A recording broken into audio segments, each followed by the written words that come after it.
story time and sing it ready for fun.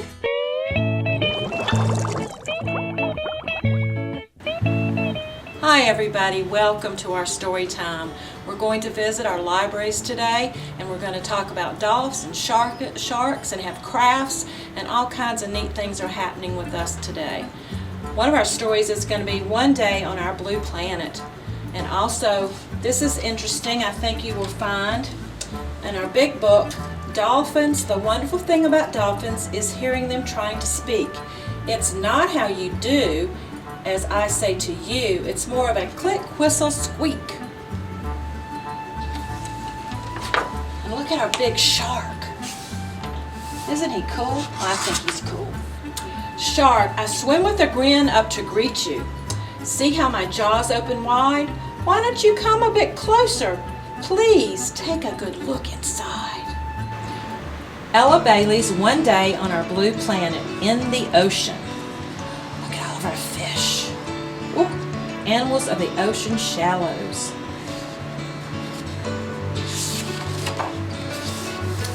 As day breaks, a little bottlenose dolphin calf takes a breath of fresh air before diving back into the sparkling waters of the Pacific Ocean. Below the surface, many more dolphins are swimming speedily. They all live, hunt, and play together in a large group called a pod. Just ahead, the little dolphin spots something. It's a baby whale, and he looks lost. The little dolphin squeaks and clicks to her pod to draw their attention. Each dolphin has their own unique whistle, just like a name. The little dolphin guides her new friend through the warm, shallow waters off the coast of Australia and over the Great Barrier Reef, where fish dart between the corals and strange creatures lurk in secret crevices. Once they reach the deep open ocean, the pod gathers together to protect the little dolphin and the baby whale. At last, here is the whale's mother. The clever dolphins chatter and play alongside the gentle giants before moving on in search of food.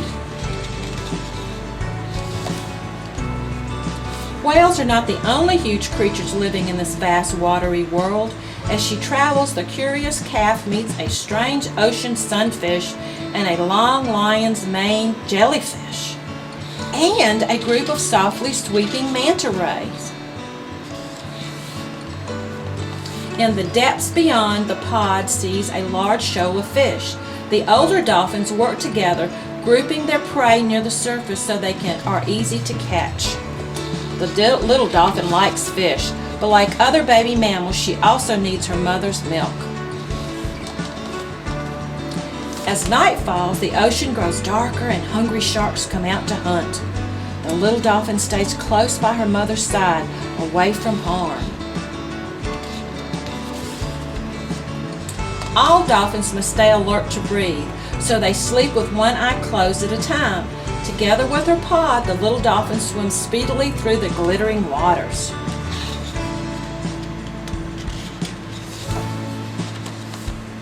Until the sun rises again on another day on our blue planet.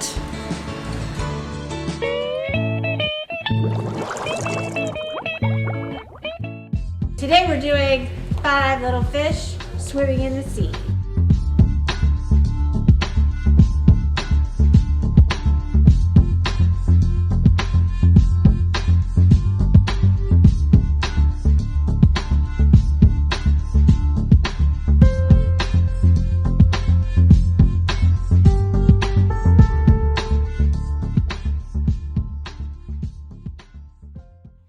Five little fishes swimming in the sea, teasing Mr. Shark.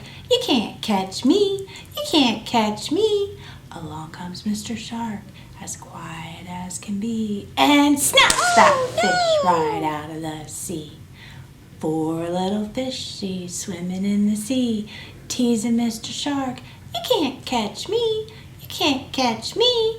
Along comes Mr. Shark, as quiet as can be, and snaps that fish right out of the sea. 3 little fishies swimming in the sea, teasing Mr. Shark. You can't catch me, you can't catch me. Along comes Mr. Shark, as quiet as can be, and snaps that fish right out of the sea. 2 little fishies swimming in the sea, teasing Mr. Shark. You can't catch me, you can't catch me. Along comes Mr. Shark, as quiet as can be, and snaps that fish right out of the sea. 1 little fish swimming in the sea, teasing Mr. Shark. You can't catch me, you can't catch me. Along comes Mr. Shark, as quiet as can be, and snap, snap, snap that fish out of the sea.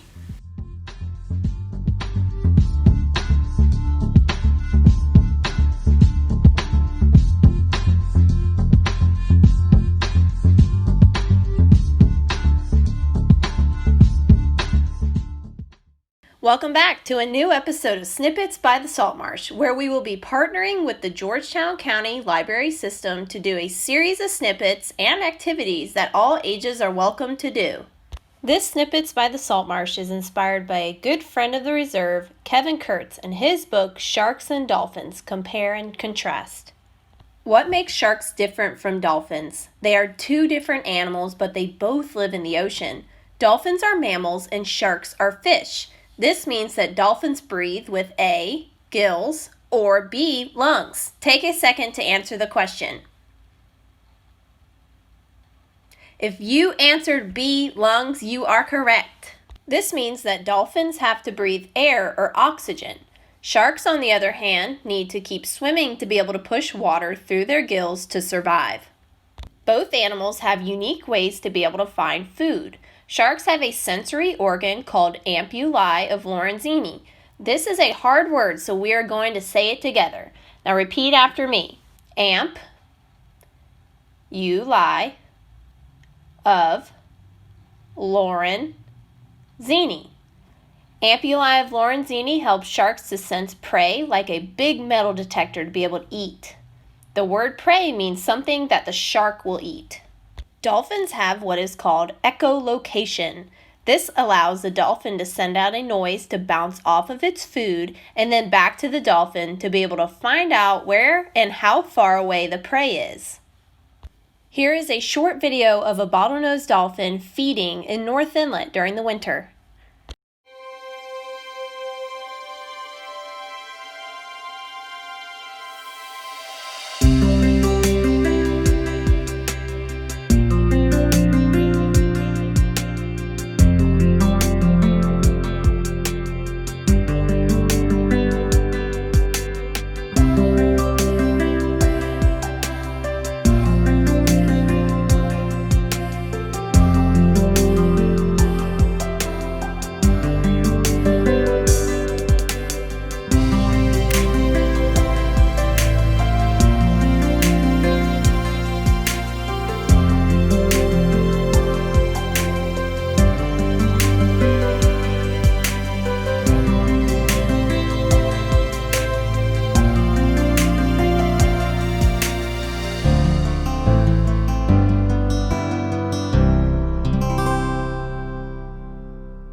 This video was taken by our researchers of bottlenose dolphins swimming in the Winyah Bay. Although the Winyah Bay has a lot of fresh water, they cannot stay there forever. They must go back to the salty ocean or a salt marsh.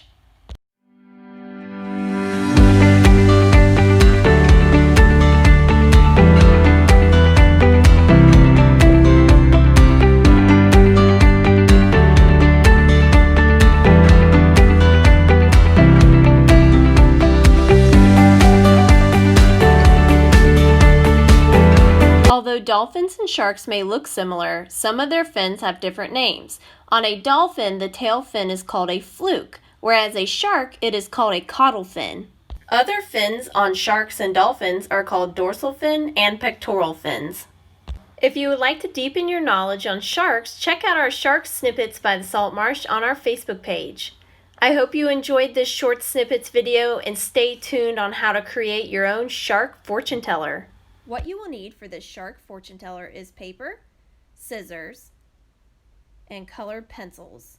Now you could use colored paper, and I'll explain why in a minute, but in this case I did not have any, so I used regular printer paper. Go ahead and fold the paper just as I did in the video.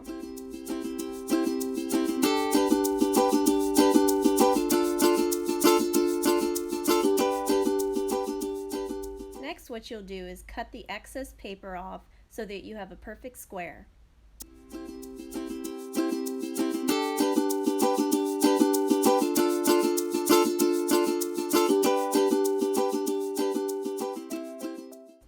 Go ahead and fold the other corner of the paper so that each fold creates a triangle shape.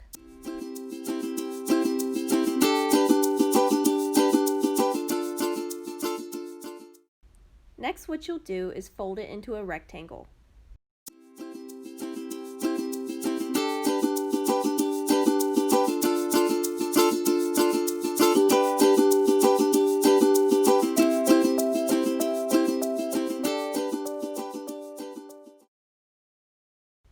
Once you have finished your rectangles, you're going to take your corners and fold them in.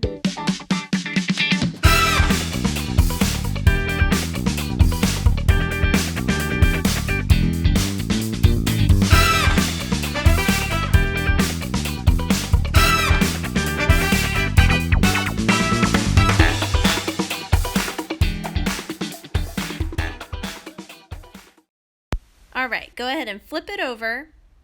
And then you're going to do the same thing but on the other side.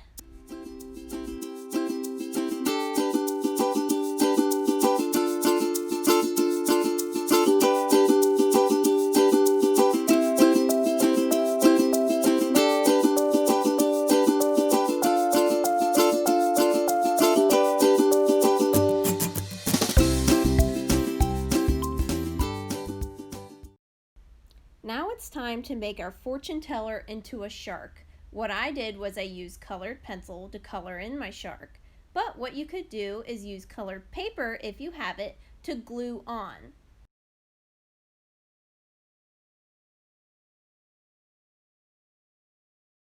To finish your fortune teller, follow the steps on the video.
Thanks for watching. If you want to make your shark fortune teller extra fancy, use the inside flaps to write down questions about sharks and dolphins you learned from this video to stump your family and friends.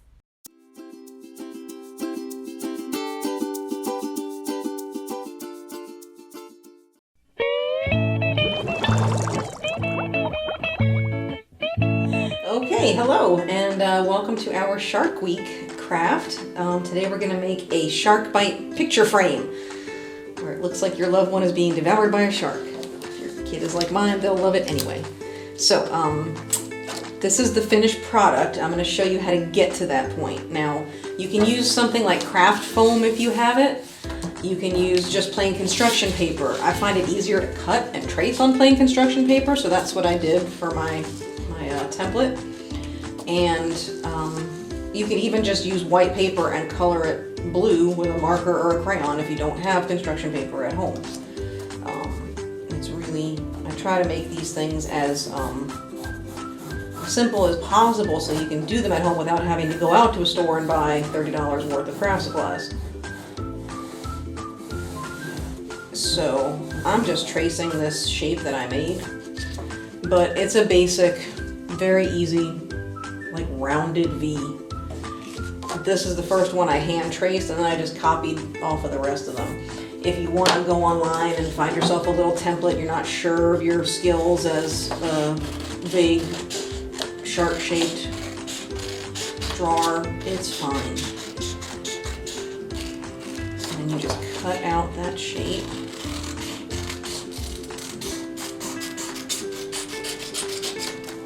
I tend to go to the edge because it helps you use both parts. I should have folded this. That's okay. I like to make a back and a front. That way, after you put your picture in, you can put a back on it, and then you won't see where the picture's been taped or glued or whatever to the back.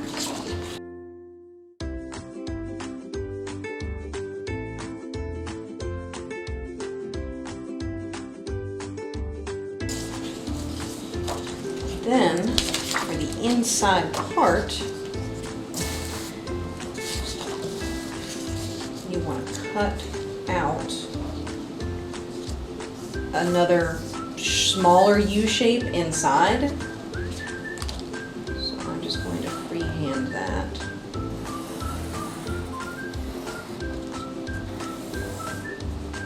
And you only have to do that on one of your little shark templates, because you only need one side for the picture to show through.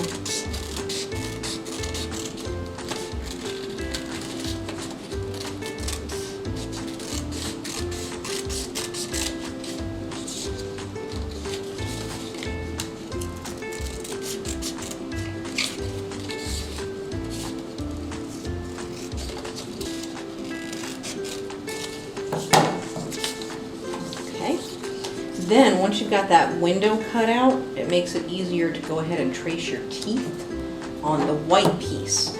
Now, I've used cardstock because it's a little bit sturdier, but you don't have to have thick paper. It can just be regular paper.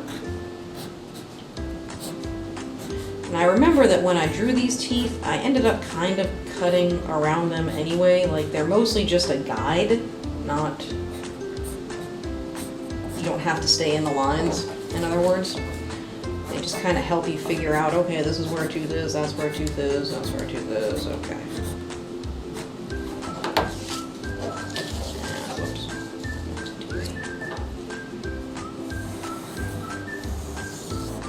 Give myself a little bit of a vague shape there. On the back you can see that I cut it out almost the same size as the shark. So going by my inner template, I'm just gonna take this out.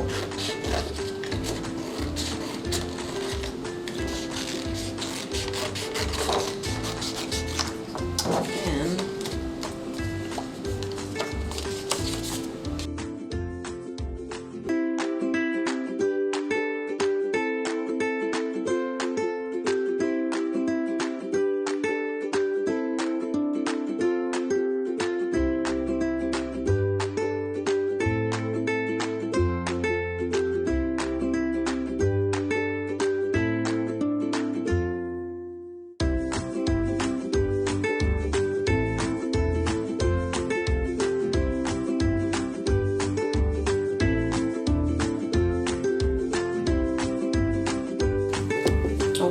So we grab our template with the mouth cut out already. Put this to the side, don't need that.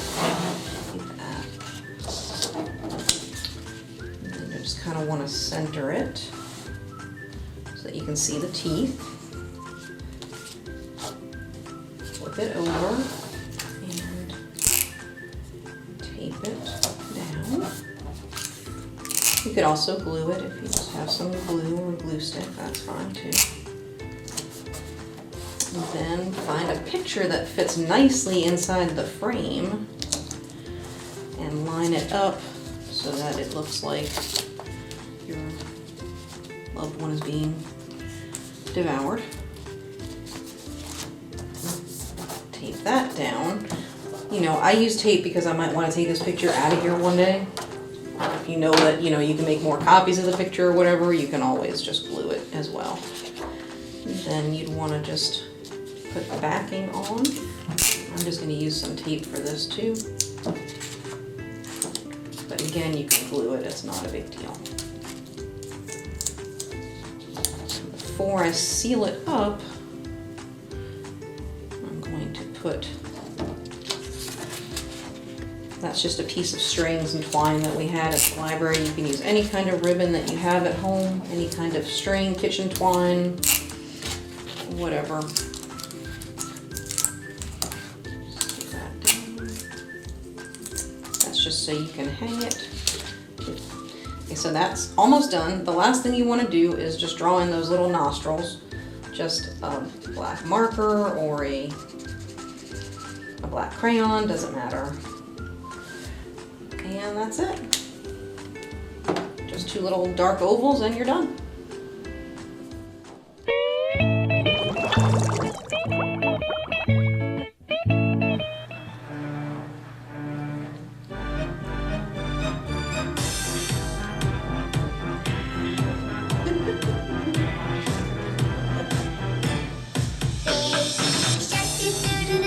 Baby shark, do-do-do-do-do, baby shark, do-do-do-do-do, baby shark. Mommy shark, do-do-do-do-do, mommy shark, do-do-do-do-do, mommy shark, do-do-do-do-do, mommy shark. Daddy shark, do-do-do-do-do, daddy shark, do-do-do-do-do, daddy shark, do-do-do-do-do, daddy shark. Grandma shark, do-do-do-do-do, grandma shark, do-do-do-do-do, grandma shark, do-do-do-do-do, grandma shark. Grandpa shark, do-do-do-do-do, grandpa shark, do-do-do-do-do, grandpa shark, do-do-do-do-do, grandpa shark.